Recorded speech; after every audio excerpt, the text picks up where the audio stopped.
Hello friends, देखते हैं ST 351 answer की। ओके, देखिए पहला प्रश्न कह रहा है अंग्रेजों द्वारा मस्जिद में हथियारों की खोज के बाद कौन सा विद्रोह किसानों के आंदोलन से संबंधित है। ये अंग्रेजों द्वारा जो हथियार की खोज हुई उसके बाद जो किसानों ने विद्रोह किया था वो विद्रोह था एक मोपला विद्रोह, जिसे कहते हैं मोपला विद्रोह। दोस्तों मोपला विद्रोह ये रहा आपका option number D right answer. Moplah विद्रोह 1921 में केरल के मालाबार तट पर जो है मछुआरों ने एक विद्रोह किया था। ठीक है, ये वहां के मछुआरे थे जो किसान के रूप में किसान और मछुआरे दोनों का काम करते थे, जिन्होंने हथियार रखने पर आपत्ति हथियार के लिए इन्हें ये बताया गया कि इनके जबरन हथियार मिले हैं, जिस पर इन्होंने अपना विरोध प्रकट किया था। ठीक है, जिनका समर्थन बाद में आगे चल करके मछुआरे समुदायों ने भी दिया था, जिसे मोपला विद्रोह कहा गया। ओके, नेक्स्ट देखिए कोणार्क का सूर्य मंदिर किसके संरक्षण में बना। कोणार्क का जो सूर्य मंदिर था वो दोस्तों बना था नरसिंह वर्मन प्रथम के नेतृत्व में बना था, जो पल्लव वंश के थे। और ये जो आपका कोणार्क का जो सूर्य मंदिर है ये बना है आपका 1255 AD में बना है। ओके, नेक्स्ट एल्बर्ट विधेयक निम्न में से किससे संबंधित है। एल्बर्ट जो विधेयक है वो किससे संबंधित देखें अगर तो एल्बर्ट बिल में एक बात कही गई थी कि विदेशी जो अपराधियों, अगर विदेशी अपराधी कोई अंग्रेज है जो भारतीय नहीं है, किसी भी देश का फ्रांसीसी पुर्तगाली कोई भी है, अगर वो अपराधी है अपराध करता है तो उसकी सुनवाई के लिए भारतीय न्यायाधीशों का प्रयोग किया जाएगा। यानी कि भारतीय न्यायाधीशों को भारतीय अपराधियों के अतिरिक्त अन्य अपराधियों की सुनवाई का मुद्दा उन्हें दिया गया। ओके, देखते हैं अगला प्रश्न। निम्न में से कौन सी गैस को सामान्यतः लॉफिंग गैस कहते हैं। आप जानते हैं लॉफिंग गैस कई बार पूछा गया प्रश्न है, nitrous oxide option number B ये आपकी है लॉफिंग गैस। नेक्स्ट समुद्री नमक का सबसे प्रमुख अंशदाता है। समुद्री जो नमक बनते हैं उनमें सबसे अधिक अंशदाता कौन है तो नदियां हैं। नदियां समुद्र के निर्माण में सहायक हैं और नदियां ही लवणता को बहाकर लाती हैं। मिट्टी में जो लवण तत्व हैं उनको बहाकर लाती हैं, जिससे क्या होता है समुद्र गरमा होता है और समुद्र में इनकी मात्रा अधिक होती है, जिससे नमक बनता है। तो नदियां इसका राइट आंसर है। ओके, अगला प्रश्न देखते हैं। किस भारतीय मूल के शख्सियत को ऑस्ट्रेलिया का सर्वोच्च नागरिक सम्मान ऑर्डर ऑफ ऑस्ट्रेलिया से सम्मानित किया गया है। देखिए दोस्तों जो ऑर्डर ऑफ ऑस्ट्रेलिया है ये सम्मान पाने वाले जो हैं गुरु स्वामी जय रजम है, गुरु स्वामी जय रमन जिनका नाम है, ये भारतीय मूल के हैं लेकिन ऑस्ट्रेलिया के निवासी हैं। ठीक है, और बात करें तो ये जो हैं 69 वर्षीय हैं और इन्हें 5 जून 2017 को ये पुरस्कार दिया गया है। ओके, नेक्स्ट देखते हैं दोस्तों।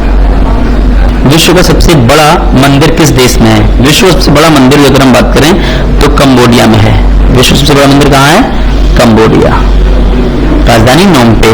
ओके, अगला देखते हैं भारतीय वन्य जीव के संबंध में फ्लाइंग फॉक्स किसे कहते हैं। फ्लाइंग फॉक्स यानी अगर हम उड़ने वाली लोमड़ी की बात करें, फ्लाइंग फॉक्स वो पूछ रहे हैं तो चमगादड़ कहते हैं। चमगादड़ का मुख बिल्कुल लोमड़ी जैसा होता है इसलिए फ्लाइंग फॉक्स इसे कहा जाता है। नेक्स्ट निम्नलिखित में से कौन सा कथन यूपीएससी के बारे में सही नहीं है। मतलब यूपीएससी किस कथन को फॉलो नहीं कर रहा है इन ऑप्शनों में से। देखिए यूपीएससी अपना वार्षिक वितरण राष्ट्रपति को सौंपता है, बिल्कुल सही है, वो राष्ट्रपति को सौंपता है। यूपीएससी के अध्यक्ष को केंद्र सरकार द्वारा हटाया सकता है नहीं, यूपीएससी के अध्यक्ष को केंद्र सरकार द्वारा नहीं हटाया जा सकता है। इसका राइट आंसर आपका बी होगा। यूपीएससी का गठन राष्ट्रपति द्वारा किया था, बिल्कुल सही है। ये उपरोक्त सभी कथन सही हैं नहीं, उपरोक्त सभी कथन सही नहीं है। नेक्स्ट देखते हैं अगला प्रश्न। निम्न में से संविधान का कौन सा भाग स्पष्ट रूप से भारत को धर्मनिरपेक्ष राष्ट्र घोषित करता है। देखिए दोस्तों इस प्रश्न का आंसर है प्रस्तावना यानी कि प्रेम्बल। इसमें बात करें तो इसमें 5 शब्द ऐसे हैं जो हमारे देश के बारे में बताते हैं। पहला है प्रभुता, समाजवादी, पंथनिरपेक्ष और अखंडता। ठीक है, ये शब्द हैं जो भारतीय संविधान की व्याख्या करते हैं।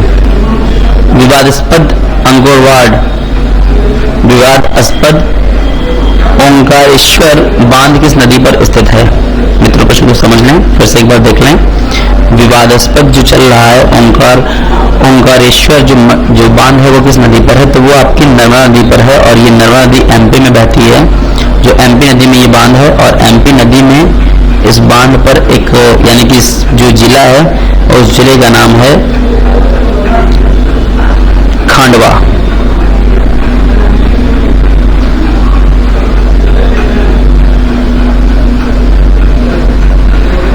ओके, देखते हैं अगला। एशियन स्नूकर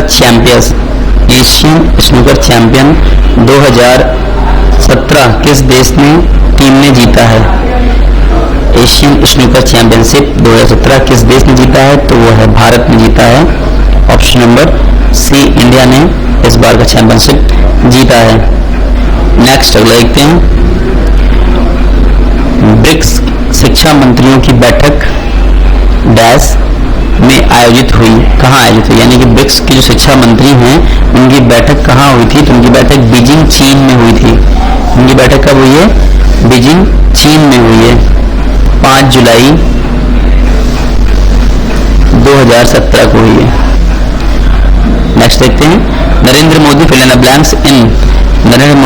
ब्लैंक्स की यात्रा भारत जाने वाले पहले प्रधानमंत्री हैं।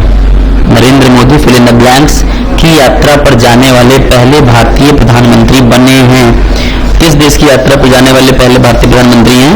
वो आपके हैं इजराइल की यात्रा पर जाने वाले पहले भारतीय प्रधानमंत्री बन गए हैं। ये जो है इजराइल के दौरे पर 7 जुलाई 2017 को गए थे। पिछले 25 वर्षों से इजराइल कोई नहीं गया है, तो ये यहाँ पे आपका होगा इजराइल। ये 5 गए हैं आपके 7 जुलाई 2017।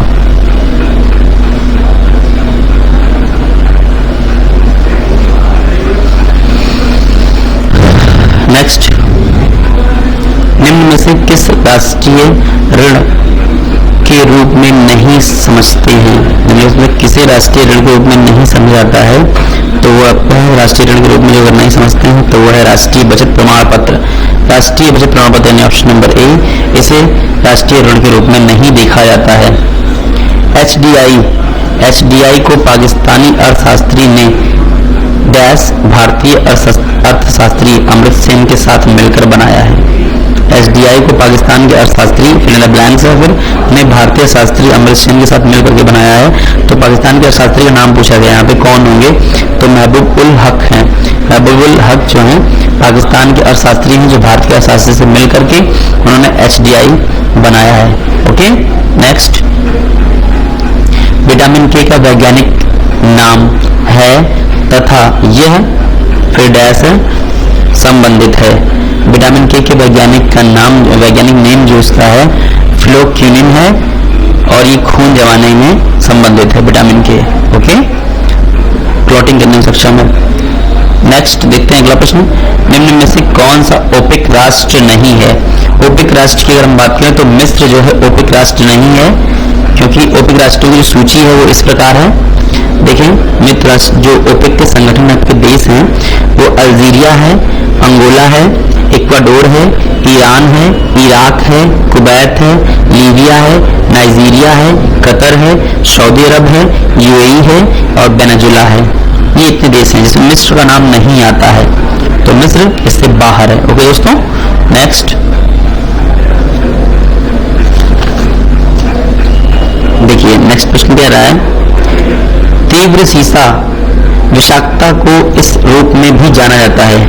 तीव्र जो शीशा होता है विषाक्तता के रूप में होता है, प्लमजिन के रूप में होता है, प्लमजिन के रूप में होता है। तीव्र शीशा जो विषाक्तता के रूप में होता है वो प्लमजिन के रूप में होता है। Okay, is the right answer B. अगला देखते हैं, हल्दी में उपस्थित प्राकृतिक रंग को जाना जाता है। हल्दी में उपस्थित जो प्राकृतिक रंग है येलो कलर, वो है करक्यूमिन के रूप में जाता है। करक्यूमिन के रूप में जाना जाता है, करक्यूमिन के रूप में। ओके, नेक्स्ट देखते हैं, अत्यधिक सर्दी में जब झील की सतह जम जाती है तब भी उसकी तली नहीं जमती है, क्योंकि दोस्तों बर्फ की जो चालकता है वो कम होती है। बर्फ की चालक यानी कि बर्फ जो होता है वो धीरे धीरे जमता है, इसीलिए जो है निचली परत नहीं जम पाती है। ओके, और निचली परत का तापमान 4 डिग्री सेंटीग्रेड रहता है, जिससे जीव जंतु झील के जो है वो जीवित बने रहते हैं। नेक्स्ट देखते हैं, शुरुआती भारतीय फिल्म राजा हरिश्चंद्र के निर्माता कौन है? शुरुआती फिल्म जो है राजा हरिश्चंद्र के निर्माता है दादा साहब फाल्के। ओके, दादा साहब फाल्के इस फिल्म के निर्माता हैं। ये फिल्म आई थी आपकी भारत में, भारत की पहली फिल्म थी, ये 1913 ईस्वी में आई थी। ओके दोस्तों, नेक्स्ट, एक दूसरे से समकोण पर रखे दो दर्पण किसी वस्तु के कितने प्रतिबिंब बनाते हैं? एक दूसरे समकोण पर रखे दो दर्पण किसी वस्तु के कितने प्रतिबिंब बनाएंगे? देखिए इसका सटीक आंसर है 3। जब भी देखें ऐसे प्रश्न जब भी आते हैं दर्पण वाले, या तो किसी जैसे यहाँ पे 90 डिग्री एंगल पर रखे गए, कहीं 60 पर रखे जाएंगे, कहीं 45 पर रखे जाएंगे, तो इनका जो भी आंसर होगा वो ऑड संख्या होगी, इवन संख्या कभी इसकी नहीं होगी। तो यहाँ ऑप्शन देखिए, ऑप्शन में सभी इवन दे रहे हैं, ऑड सिर्फ एक 3 है, तो ऐसे भी निकाल सकते हैं। अगर हम दूसरी बात अगर हम करें तो आपने देखा है कभी हम ट्रायल रूम में जाएं अगर मॉल में, तो शीशे लगे होते हैं, अंदर एंट्री करते हैं जब चेंज रूम में, तो दो शीशे लगे होते हैं, एक लेफ्ट एक राइट में लगे होते हैं, जिससे हमें एंट्री करनी होती है। हम एंट्री करते हैं, जैसे एंट्री करते हैं 2 शीशे लगे होते हैं। इन शीशों में भी देखेंगे आपको, तो आपको यही 3 प्रतिबिंब दिखेंगे। ओके दोस्तों, नेक्स्ट देखते हैं, निम्न में से कौन सी धातु का प्रयोग नाव बनाते समय किया जाता है क्योंकि यह समुद्र जल से क्षय नहीं होती है? टाइटेनियम जो होती है वो जो है खारे पानी से क्षय नहीं होती है, इसमें टाइटेनियम, इस पर कोई असर नहीं पड़ता है, इसलिए टाइटेनियम से ही हम जो है शिप, पानी की शिप को बनाते हैं। नेक्स्ट देखते हैं, निम्न में से कौन सा सबसे पुराना टेनिस टूर्नामेंट है? दोस्तों देखोगे सबसे पुराना टेनिस टूर्नामेंट सबको सबके बारे में जानना होगा। ऑस्ट्रेलिया ओपन टूर्नामेंट है, ये 1905 में शुरू हुआ था। ये कब शुरू हुआ था? 1905 में शुरू हुआ था। ठीक है, डेविस कप की बात करें तो डेविस कप 1900 में शुरू हुआ है। फिर फ्रेंच ओपन की बात करते हैं तो फ्रेंच ओपन 1871 में शुरू हुआ है। ओके, 1891 में शुरू हुआ है, 71 नहीं दोस्त, 1891 में शुरू हुआ है। और जो विडम्बल है ये देखते हैं आपका, तो ये शुरू हुआ है 1877। तो सबसे पुराना जो टूर्नामेंट है वो आपका यही निकल गया है, विंबलडन हो गया, निकल गया रहा है, और यही राइट आंसर आपका होगा। Okay, thank you class. Next एसटी में मुलाकात करते हैं आपसे फिर। Bye class.